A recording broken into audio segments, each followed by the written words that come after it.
என்னுடைய நண்பன் இயேசுதான் தன் இரட்சகர் என்பதை அறிவதற்கு முன்னால் மறித்துவிட்டால், ஒருவேளை அவன் அல்லது அவள் நரகத்திற்கு சென்று விட்டால், ஒரு நாள் உனக்கு தூரத்திலிருந்து ஒரு கடிதம் திட்டினார்.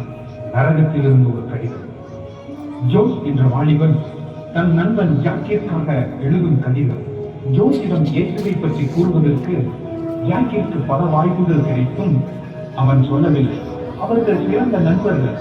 இருவரும் ஒன்றாக கால்பந்து விளையாடினார்கள், ஒன்றாக வகுப்பிற்கு சென்றார்கள், ஒன்றாக சந்தோஷமாக இருந்தார்கள். தங்கள் வாழ்க்கையை ஒருவரோடு ஒருவர் பகிர்ந்து கொண்டார்கள். ஆனால் ஜாக் ஒரு காரியத்தை ஜோஸிடம் இருந்து விலக்கி வைத்திருந்தான். அவன் இயேசுவிடம் செய்து கொண்டிருந்த அவனது கிறிஸ்துவ வாழ்க்கையை ஜாக்கிடம் சொல்ல மறைத்து வைத்திருந்தான். அளவுக்கு அதிகமான மதுபானம் அருந்தினார்கள்.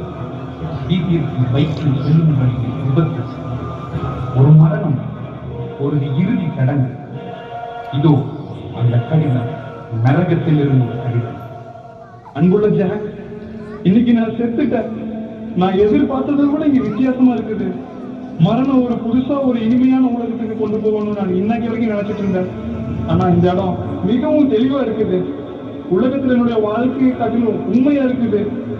என்னால சிந்திக்க முடியுது, பேச முடியுது, என்னால உணர கூட முடியுது. ஆக்சிடென்ட்டுக்கு பின்னாடி என்னுடைய ஆவி உடலை விட்டு பிரிஞ்சதை என்னால உணர முடிஞ்சது. நீ என்னை பார்த்து கதறதை கேட்டேன். இறுதி கோட்டை அடைந்த பிறகு முதல்ல என்னோட பேரை கேட்டாங்க.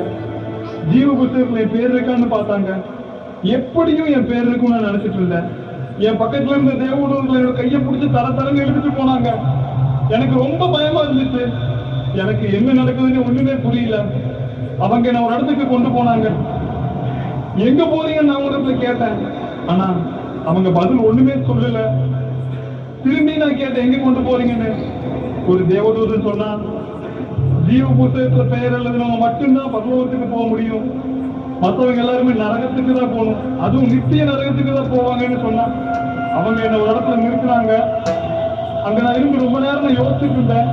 யாரை பத்தி தெரியுமா? ஜாக், உன்னை பத்தி